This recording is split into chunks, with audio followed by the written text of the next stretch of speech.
마음에 새겨주신 약속이란 제목으로 우리 함께 말씀 나누기를 원합니다. 사랑하는 성도님들, 우리가 사는 이 도시, 이 송파에는 이 나라의 치욕의 역사가 기록된 유적과 유물들이 곳곳에 배치되어 있습니다. 특별히 석촌 호숫가에 있는 한 유물이 있는데요. 삼전도비라고 혹시 들어보셨어요? 1900자의 글이 새겨진 큰 비석이 그 석촌 호수가에 있습니다. 1636년 조선의 병자호란이 일어납니다.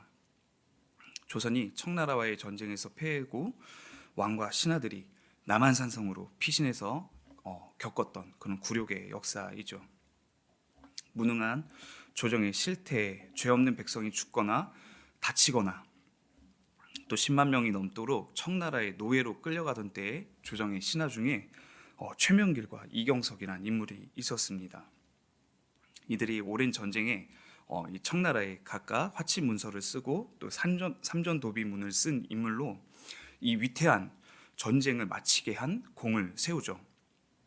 그런데 사실상 이 나라를 구한 공신인데도 불구하고 이 일로 인해서 사대부의 경멸을 받아 두고두고 의리 없는 자로 낙인이 찍힙니다. 여러분들 잘 알고 계시죠? 그 남한산성이라는 그 영화로도 이 역사가 잘 표현되어 있지 않습니까? 여기 지금 방금 제가 말씀드렸던 이 신하들 최명길과 이경석 또한 이 점을 이제 모르지 않았던 것이죠. 명나라에 대한 이 의리론이 대세를 이루는 상황에서 이 청나라와 화친을 주장하는 것은 이제 대대손손 경멸을 받을 수 있는 위험을 무릅쓰는 것입니다. 그러나 이 멸망의 위기에 처한 나라를 구하기 위해서는 누군가 반드시 그 일을 해야만 했죠. 그리고 최명길과 이경석이 그 길을 택했습니다. 이 치욕의 역사 그리고 무능한 조정에 대한 환멸을 느끼게 하는 역사로 우리가 읽을 때마다 씁쓸한 뒷맛을 느끼게 하지만 그래도 멸망을 막고 조선이 250년 더 보존할 수 있었던 선택이기도 했습니다. 그러나 우리 너무 잘 알고 있죠. 이 조선이 결국 100년 전에 망했다라는 사실을요. 이와 같이 이 나라의 구군에 대한 이야기는 정말 이 지구상에 정말 수두룩합니다. 특별히 하나님 앞에서 이 언약을 살아가는 이 민족이 나라가 되었고 또 하나님과의 약속에서도 우리가 읽어서 지금 읽으면서 여러분들 어떤 감정을 느끼시면서 읽어 나가세요? 너무도 하나님의 약속 앞에 무능한 이 나라의 이야기를 우리가 2주간 읽어가고 있지 않습니까? 이스라엘 이야기를 우리가 함께 읽고 있죠. 그리고 성경은 그 민족이 하나님 없이 죄송합니다. 스스로 일어서는 것에 대해서 굉장히 집착적인 것을 보고 또 위대한 하나님의 손길을 거부하고 다른 민족의 신을 영접해서 멸망을 초래하는 이런 어리석음도 우리가 함께 목격하고 있습니다. 그래도 잘 알고 계시죠? 하나님은 이스라엘을 사랑하십니다. 그 약속이 하나님이 하나님 되시게 하기 때문입니다. 그리고 이 하나님 없이 살아갈 것으로 대세로 여기면서 살아가는 그런 민족 앞에서 하나님은 당신의 선지자 예레미야를 보내시는 것이죠. 바로 그곳에서 하나님 없이 살아도 좋아라고 이야기하고 있는 바로 그곳에서 하나님의 백성들이 온통 죄악에 물들여 있을 때 그들과 함께 반역의 길을 걸어가는 것이 아니라 하나님께 신실하고자 그들에게서 분리되어 나와 있는 이 남은 자의 삶을 그들의 삶의 길을 보여주면서 남은 자로서 느끼는 슬픔과 고통을 우리에게 전달합니다. 목이 메입니다. 슬픔이 느껴져서 고통이 느껴져서 물 한잔 하겠습니다.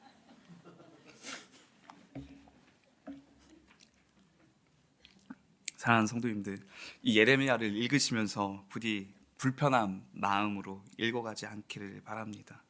이 말씀은 우리가 지금 말세를 살아가는 남은 자의 길과 믿음과 그 영성이 무엇인지를 우리에게 보여주기 때문입니다. 현대를 살아가면서 우리 그리스도인 또한 이 세상의 흐름과 정반대의 것을 이 성경에서 배워 나갑니다. 주일에 우리는 세상에 속삭이는 말과 지혜를 멀리할 것을 배우지만 그 세상이 바로 우리가 살아가고 있는 현장이 되기 때문에 세상으로 들어가 우리는 매 순간마다 괴리를 느끼는 것이죠. 세상은 하나님의 말씀대로 사는데 동의하지도 관심도 없습니다. 그 속에 하나님 없이 자신들의 문명을 발전시켜 나가면서 그것을 성공과 지혜라고 자부합니다. 그러나 세상에 완전한 것이 없듯 그들이 자랑스럽게 그 높은 탑을 쌓고 유리와 돌 위에 그들의 역사를 적어가지만 모든 것이 결국은 영원할 수 없는 실패가 되는 것을 우리가 역사를 읽어가면서 계속 확인하지 않습니까? 모든 것은 결국 흥황하나 결국에는 무너지는 것을 우리가 역사를 통해서 계속 확인하고 있는 것이죠. 그러나 그리스도인인 우리는 분명히 이 땅에 살아가지만, 이 땅 안에서 우리가 살아가지만 하나님은 우리에게 영원한 나라를 꿈꾸게 하시며 하나님의 말씀을 신뢰하는 믿음의 삶을 살 것인지, 아니면 화려한 죄악 속에서 삶을 불태우고 썩어 없어질 것인지, 우리에게 좋은 것과 나쁜 것을 같이 함께 보여주면서 우리 보고 선택하라고 명령하십니다.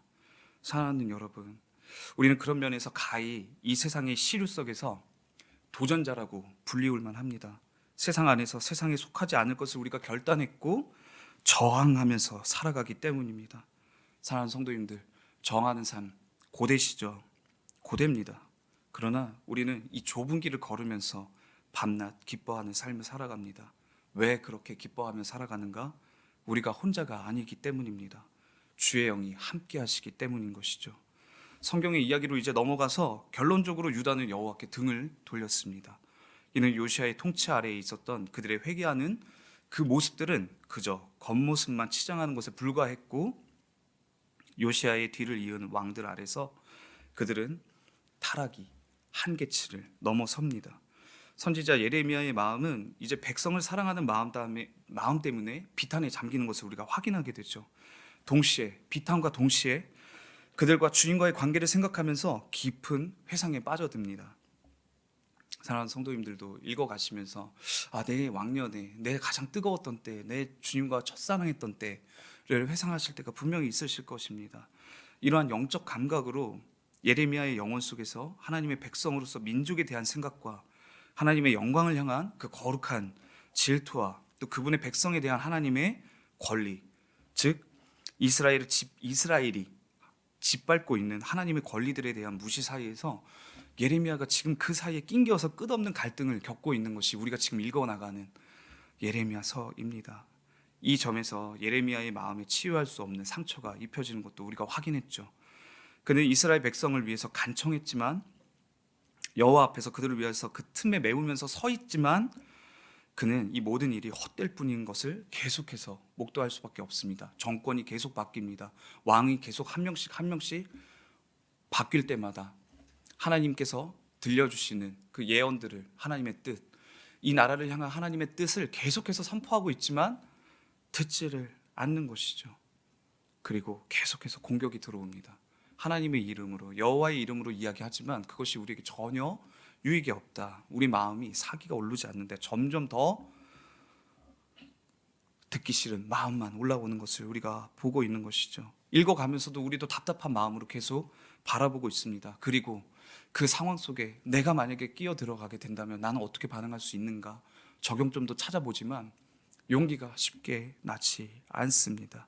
그래서 이러한 상황 가운데서 예언해야 하는 것은 참으로 슬픈 임무가 됩니다. 이 일은 선지자 예레미야로 참으로 슬픈 사람으로 그를 계속해서 수식하게 만듭니다. 그는 백성이 회개하기만 하면은 그들에게 은혜 속으로 다시 받아줄 것이라고 항상 말할 준비가 되어 있는데도 불구하고 그들은 회개할 생각이 전혀 없다라는 것을 계속해서 봐야만 하는 것이죠. 여러분들, 계속 바뀔 수 없는 대상을 향해서 무언가 계속 촉구한다라는 것이 얼마나 마음 가운데 갈등을 불러일으키고 우리로 하여금 체념하게 만듭니까? 그런데도 불구하고 하나님께서 또 그 사이에서 계속 이야기하는 것입니다. 너는 가서 나의 말을 전하라. 어떻게 해야 될지 모르겠습니다. 그렇게 하나님께서 사랑하시는 백성들을 향해서 하나님께서 그들의 죄악을 심판하실 것이라고 선언하기보다 더 고통스러운 일이 있을까 생각이 듭니다. 이처럼 고통스러운 사역을 하던 그를 지탱해 준 것이 있는데, 우선은 반발과 박해가 예상됨에도 불구하고 하나님의 심판을 선언해야만 하는 그의 마음을 채우고 있었던 것이 바로 그가 홀로이지 않다라는 하나님께 영이 그와 함께 한다라는, 그 하나님의 영이 그와 함께 한다라는 것을 그가 느끼면서 살아왔기 때문입니다. 또 변함없으신 하나님의 계획을 따라서 백성들이 받아들이게 될 최종적인 복에 대한 계시가 그에게 있었기 때문에 그는 이렇게 샌드위치 되는 모든 갈등의 상황 가운데서도 하나님 앞에서도 순종하고 백성을 향한 사랑도 포기하지 않고 그 중간에서 하나님의 사역을 감당하게 되는 것이죠. 예레미야서는 바벨론 포로라는 극한 상황을 우리에게 다루는 것으로 보여줍니다. 이스라엘은 바벨론 포로기를 경험하면서 하나님의 자녀라는 이 지위에서 세계 최강국의 하찮은 노예 신분으로 전락하게 되는 것을 우리로 보게 합니다. 바벨론이 얼마나 강대했는지 알면 알수록 이스라엘이 좀처럼 벗어날 수 없는 이 굴레에 매여 있고 또 머지않아서 역사에서 사라질 수도 있을 것 같은 처지에 놓여 있는 것을 계속해서 우리로 하여금 긴장감 가운데 보게 합니다. 그래서 예레미야는 처음부터 계속 이야기하는 것이죠. 심판이 있을 거라고. 하나님의 선민 이스라엘이 이방의 바벨론에게 속절없이 멸망당할 것을 계속해서 예고해주고 있습니다. 여러분들 계속 와가지고 제가 이야기하겠습니다. 사랑하는 성도님들, 당신의 인생을 반드시 망할 것입니다. 제가 이렇게 매번 이 단상에 서가지고 계속 이 이야기만 하면은 여러분들 마음이 어떠실 것 같으세요? 분명히 저를 적대하시는 분들이 생길 것 같아요. 그런데도 불구하고 제 위치가 만약에 제가 정말로 하나님 앞에서 선택받고 깨끗하고 주님의 음성을 매일마다 듣는 자라면 저는 계속 와서 여기서 이야기해야 되는 것입니다. 여러분들 제 마음이 어떨 것 같으세요? 여러분들 얼굴 볼 때마다 너무나도 괴로울 것 같습니다. 그런데도 불구하고 우리로 하여금 계속해서 이 불편한 상황들을 계속 마주하게 하는 것이 오늘 우리가 읽고 있는 예레미야서라는 것입니다. 나의 백성들, 나의 친구, 나의 가족들이 노예 신분으로 전락합니다. 바벨론이 얼마나 강대한지 우리가 계속해서 확인하게 될 때마다 비참한 것을 느끼는 것이죠. 하나님의 선민 이스라엘이 이방 바벨론에게 속절없이 멸망당할 수밖에 없는 이 운명들. 그러나 운명은 시스템처럼 다가오지만 하나님은 어떤 분이십니까? 인격이시고 우리를 사랑하시고 우리를 향한 계획이 있으시다라는 것이죠.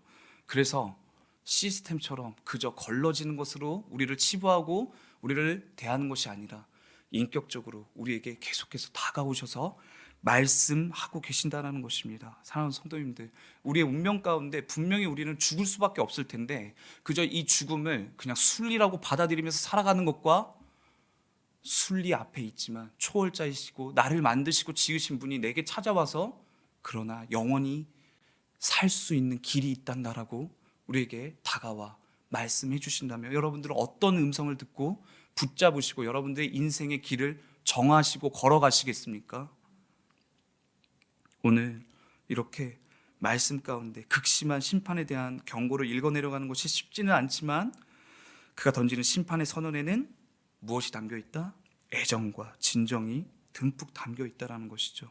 이 예레미야의 메시지는 심판의 필연에 대해서 한치의 양보도 없지만 아울러 회복에 대한 메시지 또한 풍성하게 보자기에 쌓여 우리에게 선물처럼 다가온다라는 것이죠. 그렇게 예레미야가 선포한 메시지의 그 강력한 힘이 예레미야 오늘 우리가 본문을 읽은 31장 31절 33절의 절정에 이르는 것입니다. 이 구절이 이제 구약 전체에서 가장 소중한 구절 가운데 하나라고 할 수 있죠. 구약에서 새 언약을 다루고 있기 때문입니다. 특히 이 모든 성경에서 이 모든 성경의 권들 가운데서 우리가 그리스도를 읽어내려가고 있지 않습니까? 우리의 통독에 있어서 매우 중요한 본문이 되는 것이 바로 오늘 우리가 함께 읽은 이 예레미야서라는 것입니다. 마음에 새겨주신 약속, 그 첫 번째 메시지, 새 언약의 장소가 바로 마음에 있다라는 것입니다. 하나님은 언제나 우리의 마음을 원하시는 분이십니다. 예레미야 31장 33절 우리 함께 읽겠습니다. 시작. 내가 이스라엘 집과 맺을 언약은 이러하니 곧 내가 나의 법을 그들의 속에 두며 그들의 마음에 기록하여 나는 그들의 하나님이 되고 그들은 내 백성이 될 것이다. 아멘. 아멘. 예, 여기까지 읽습니다. 간사한 인간들이 불변하는 하나님과 이 맺은 언약을 우리가 스스로 지킬 수 없습니다. 출애굽 이후에 이 역사는 바벨론 포로 및 또 귀환까지 이 사실을 계속해서 반복적으로 보여주는 것이죠. 우리의 힘으로는 하나님과의 그 언약과 그 약속을 지킬 힘과 능력이 없다. 그러니 우리의 구원에 있어서 우리는 철저하게 무능한 자가 된다라는 것을 이 성경이 우리에게 진단하고 있는 것입니다. 예레미야 7장 22절에서 23절 우리 함께 읽어볼까요? 같이 읽습니다. 사실은 내가 인도하여 낸 날에 번제나 희생에 대하여 말하지 아니하며 명령하지 아니하고 오직 내가 이것을 그들에게 명령하여 이르기를 너희는 내 목소리를 들으라. 그리하면 나는 너희 하나님이 되겠고 너희는 내 백성이 되리라. 너희는 내가 명령한 모든 길로 걸어가라. 그리하면 복을 받으리라 하였으나. 네, 아멘. 인간은 태생적으로 변덕스럽고 도무지 믿을 수 없는 피조물이 맞습니다. 한때 우리가 은혜를 받았다 하더라도 이를 지속하라는 것이 불가능하신 것, 우리 모두가 다 확인하고 그 안에서 절망할 때가 있고 절규할 때가 있는 것이죠. 반드시 우리는 뒷걸음질 칠 것이고 때로는 침체에 빠지기도 합니다. 세상은 우리를 바쁘게 해서 세상에 몰두하게 만들지만 영적인 훈련은 우리가 부족해서 받은 은혜를 장기적으로 간직하기가 매우 어렵다라는 것이 우리가 지금 경험하고 있는 우리의 처량한 신세라는 것입니다. 그래서 성경은 우리의 타락으로 인한 마음을 정확하게 진단합니다. 예레미야 17장 9절에서 10절 우리 함께 읽습니다. 시작. 만물보다 마음이라 누가 이 이를 알리오마는 나 여호와는 심장을 살피며 패부를 시험하고 각각 그의 행위와 그의 행실대로 보응하나니. 아멘. 모든 만물 가운데 가장 심히 부패한 것이 우리의 배설물도 아니고 마음이라고 진단하십니다. 사랑하는 성도님들 동의되십니까? 똥보다 더 더러운 게 우리 마음이래요. 아멘. 우리의 마음이 언제나 악한 것들과 가증한 것들을 생산해내는 공장이라는 그 사실을 지금 예레미야가 우리에게 들려주고 있는 것이죠. 그런데 복음이 너무도 은혜롭게 다가오는 것은 흠없고 거룩하신 하나님이 친히 그분이 똥과 함께 거하실 수 없는 그분이 우리의 마음 가운데 찾아오셔서 이 신의 산의 돌판이 아닌 우리 마음판에 당신의 약속을 새겨주신다라는 그 놀라우신 방문이라는 것입니다. 자연 상태에서 인간의 마음은 부패의 온상이 되지만 하나님께서 그 마음에 손을 대시면 하나님의 정직하심이 그 안에 자리 잡게 되는 것이죠. 우리의 부패한 마음이 정화되고 깨끗하여져서 그분께서 적어놓으신 그 삶의 방식대로 우리가 살아갈 수 있는 힘의 동력을 이 마음에서 얻을 수 있게 된다라는 것입니다. 예레미야 17장 7절에서 8절 우리 함께 읽겠습니다. 시작. 그러나 무릇 여호와를 의지하며 여호와를 의뢰하는 그 사람은 복을 받을 것이다. 물가에 심어진 나무가 그 뿌리를 강변에 뻗치고 더위가 올지라도 두려워하지 아니하며 그 잎이 청청하며 가무는 해에도 걱정이 없고 결실이 그치지 아니함 같으리라. 아멘. 예. 뜨지가 않았군요. 죄송합니다. 이 인간들에게 하나님이 사용하신 최종 방법이 바로 하나님의 법을 그저 말로 들려주고 그냥 돌판에 기록된 것을 갖고 보고 익혀라는 방법이 아니라 그 백성의 속에 두고 마음에 직접 기록해 주셨다라는 것입니다. 이 성경에 소개라는 말, 그 속에 들어가서 그 소개라는 그 원어가 제사에 사용하는 제물의 내장을 의미한다고 합니다. 그러면 하나님의 이 지금 말씀이 우리가 어떻게 해석해야 됩니까? 우리 내장에 하나님이 사랑해라고 적어 놓으신 걸까요? 그것이 아니죠. 상징적인 의미로 우리 내면 가운데 하나님께서 그 마음의 법을 직접 지으시고 또 동력을 삼을 수 있게끔 그분께서 함께 거하신다라는 것입니다. 그래서 예레미야는 히브리서가 예레미야 31장 33절을 인용할 때 그 소개라는 단어를 생각으로 번역합니다. 헬라어 원어로 내면에 관통하는 생각이라고 표현하면 되는 것이죠. 그러니 우리가 이 생각을 우리가 스스로 통제할 수 없고 컨트롤할 수 없지 않습니까? 하루에 우리의 인생 가운데 아침에 눈 뜨고 나서 저녁 때까지 우리는 정말 수만 가지 생각을 하면서 그렇게 살아가고 있고 내 생각이 내 뜻대로 내가 하겠다는 생각으로 결정할 수도 없는 그러한 무능한 삶을 우리가 살아가고 있는데 하나님께서 우리의 삶 가운데 그 삶의 방식 가운데 우리의 습관 가운데 우리가 바라고 있고 보는 것들에 대해서 생각하고 판단할 때 하나님의 거룩한 생각을 우리로 하여금 할 수 있게끔 우리 마음속에 우리의 생각 가운데 변화시키겠다라는 것이 주님의 약속이라는 것입니다. 여러분들 이 말씀이 얼마나 기쁘게 다가오세요. 내가 생각할 때마다 매번 타락되고 또 부패한 것들을 생각하고 볼 때마다 불편한 마음으로만 일관하게 되는데, 그 안에서 내가 모든 것을 사랑하시는, 이 세상을 사랑하시는 그 아버지의 눈으로 이 세상을 바라볼 수 있다는 것이, 하나님의 시선과 나의 시선이 동일해질 수 있다는 것이, 하나님의 마음과 나의 마음이 같아질 수 있다는 것이 얼마나 복된 우리를 향한 선물이 됩니까? 하나님께서 구약에서 너희들의 행한 것이 너희들가 너무나도 무능하다는 것을 확인했기에, 알겠다, 내가 너희의 마음 가운데 직접 들어가 너희 마음 가운데 돌로 쓴 편지가 아니라 너희 마음 가운데 나의 사랑을 적겠노라 라고 지금 우리에게 들려주고 있는 것입니다. 그렇기에 나를 관통하고 있는 생각을 우리는 잘 보존해야 되는 것입니다. 한때는 우리가 믿음의 사람이었는데 걱정과 불안이 나를 지배하기도 하고, 너무 편해지고 무감각해지면서 교묘한 잡생각과 나태함이 우리가 때로는 자리 잡게 되는 것도 우리가 살아가면서 겪게 되는 것들이죠. 내 안에 머물러서 생각하는 그 침투력은 우리가 때로는 정말로 저항할 수 없을 정도로 강력하게 찾아옵니다. 그런데 그 안에, 마음에, 이 원어로는 심장을 의미하는 이 마음에 하나님께서 새 언약의 마음을 변화로 동반시키신다는 것입니다. 하나님의 율법을 지키고 싶은 하나님의 선물인 것이죠. 이렇다 새 마음이라는 이 선물이 구약 성경에서 오직 여기서만 나타난다는 것입니다. 이처럼 마음에 근본적인 변화가 있어야 하나님의 율법을 대하는 새로운 태도를 우리가 가질 수 있는 것이죠. 이를 통해서 하나님의 언약적인 통치에 바르게 우리가 반응할 수 있게 됩니다. 새 언약이 하나님의 법을 백성의 속에 두고 그 마음에 기록하는 것이 옛 언약인 하나님의 법을 돌판에 기록된 것과 비교되는 것이죠. 혹은 책에 기록되어 있는 것을 우리가 계속 토라를 통해서 확인하지 않습니까? 모세오경. 마음은 죄와 관련해서 기록해 두는 곳이라고 지금 예레미야가 우리에게 전달하고 있는 것입니다.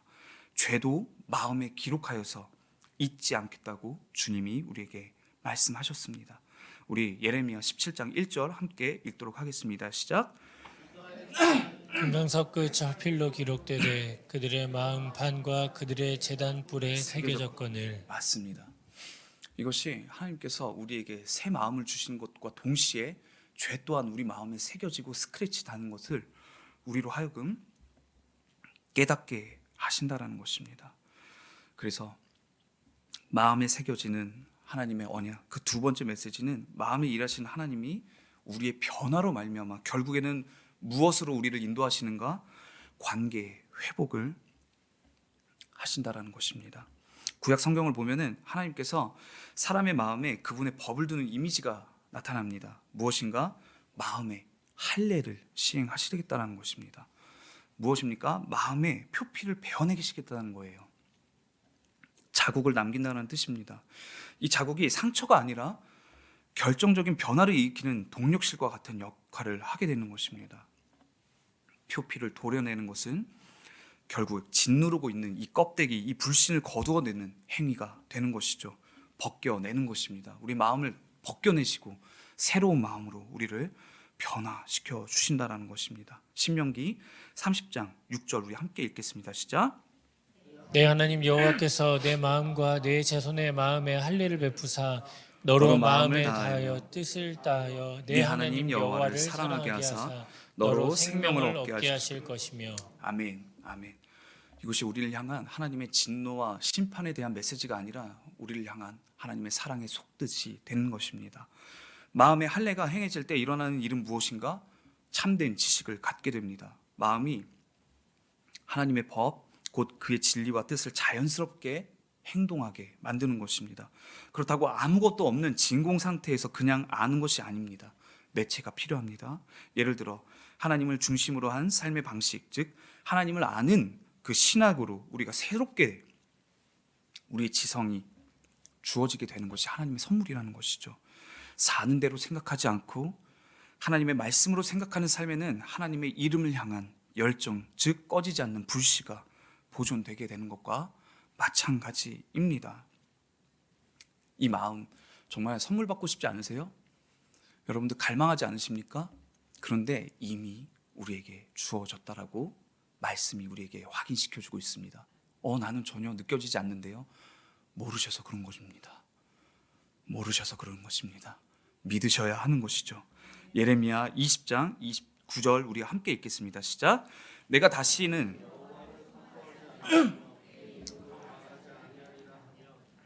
나의 마음이 불 붙는 것 같아서 골수에 사무치니 답답하여 견딜 수 없나이다. 예, 이렇게 되는 것입니다. 마음이 하나님의 이름을 향한 열정들과 열심들이 가득해져서 하나님의 이름을 대지 않고서는 나의 삶을 설명할 수 없는 삶, 진심으로 돌이키는 마음을 얻게 되는 것이죠. 무엇을 보아도 주님 생각, 나의 삶을 나눌 때에도 하나님의 이름을 빼놓고서 나의 삶을 설명할 수 없는 것. 예레미야 24장 3절에서 7절 제가 읽어드릴게요. 여호와께서 내게 이르시되 예레미야야 네가 무엇을 보느냐 하시매 내가 대답하되 무화과 이온데 그 좋은 무화과는 극히 좋고 그 나쁜 것은 아주 나빠서 먹을 수 없게 나쁘니이다 하니 여호와의 말씀이 또 내게 임하니라. 이르시되 이스라엘의 하나님 여호와께서 이와 같이 말씀하시니라. 내가 이곳에서 옮겨 갈대아인의 땅에 이르게 한 유다 포로를 이 좋은 무화과 같이 잘 돌볼 것이라. 내가 그들을 돌아보아 좋게 하여 다시 이 땅으로 인도하여 세우고 헐지 아니하며 심고 뽑지 아니하겠고 내가 여호와인 줄을 아는 마음을 그들에게 주어서 그들이 전심으로 내게 돌아오게 하리니 그들은 내 백성이 되겠고 나는 그들의 하나님이 되리라. 아멘. 아멘. 주님께서 이렇게 우리의 마음을 당신의 열심으로 우리를 돌아보게 하신다라고 약속하고 있는 것입니다. 그러니 내가 오늘 무능해서 좌절하고 눈물을 흘린다 할지라도 소망까지 끊어내서는 안 된다는 것이죠. 왜냐하면 나를 돌보시는 아버지 되신 하나님이 나를 사랑하시고 그분의 열정으로 나를 건져내시고 구원하시겠다라고 하시는 것입니다. 그러니 사랑하는 성도님들, 오늘 교회에서 여러분들에게 가르쳐주는 삶의 방식은 여러분들 자기 개발을 하라는 것이 아닙니다. 우리는 교회의 성장론과 성공신학을 가지고 이 자리에 있는 것이 아닌 것이죠.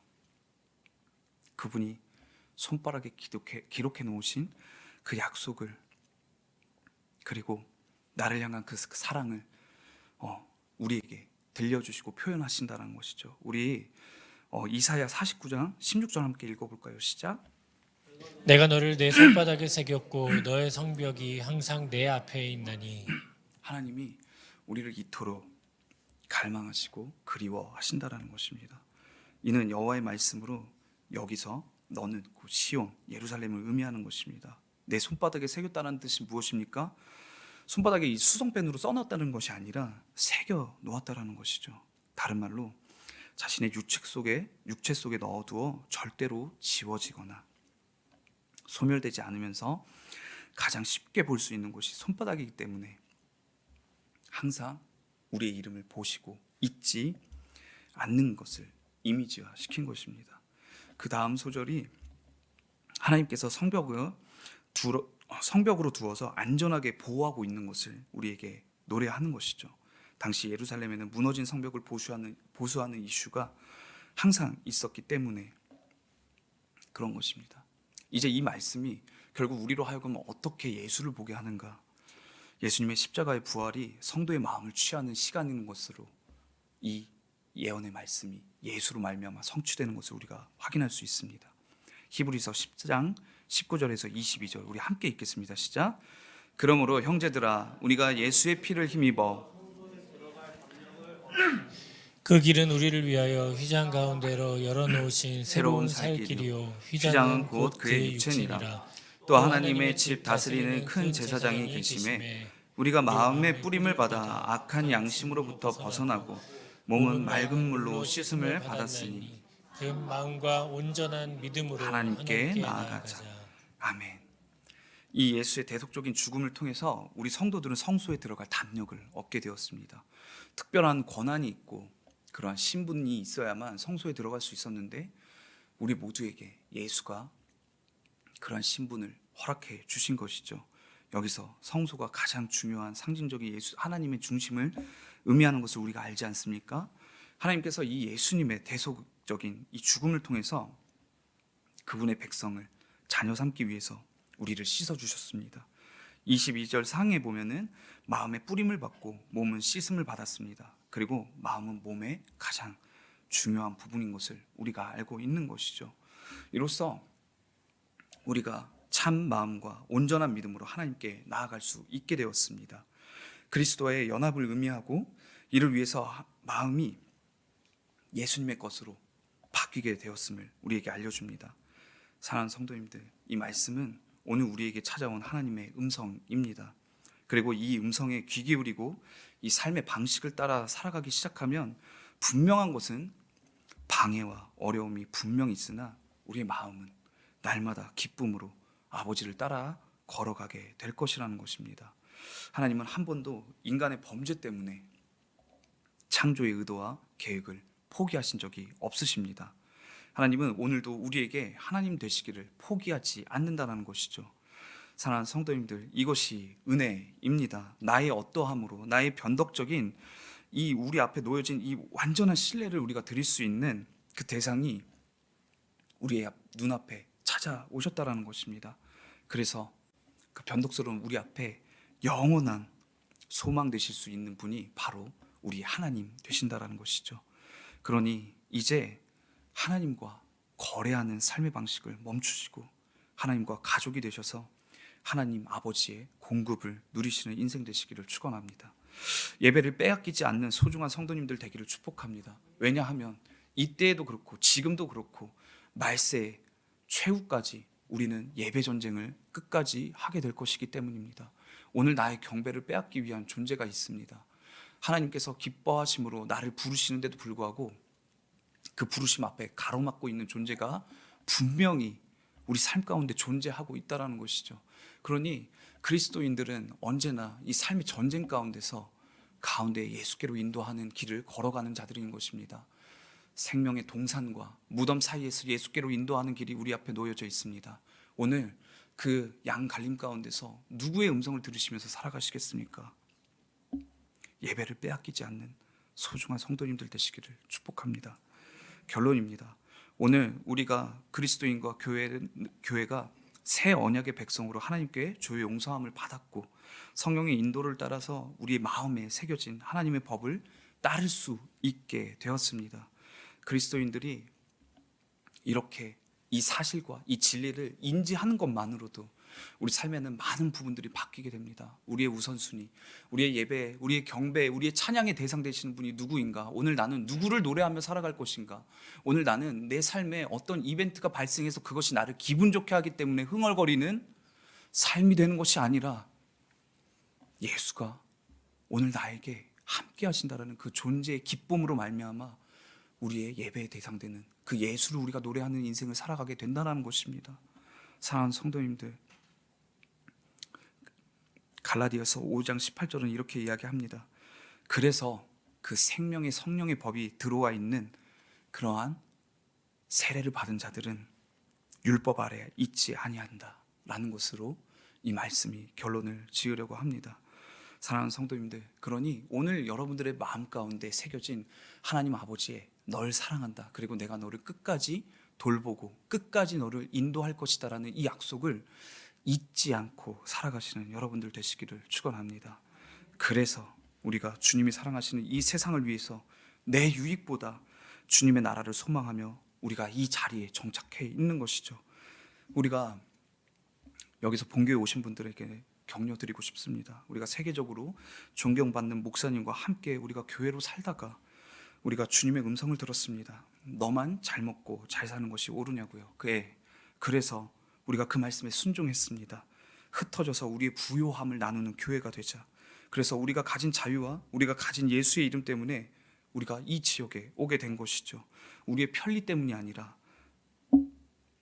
우리의 즐거움 때문이 아니라, 우리의 독립 때문이 아니라 우리의 마음에 새겨진 이 약속 때문에 하나은혜 교회가 교회 성장하게 도취되지 않고 성장만 외치기보다 우리가 가진 것을 나누겠다라는 우리의 신앙 고백으로 우리가 이 자리에 서게 있는 것입니다.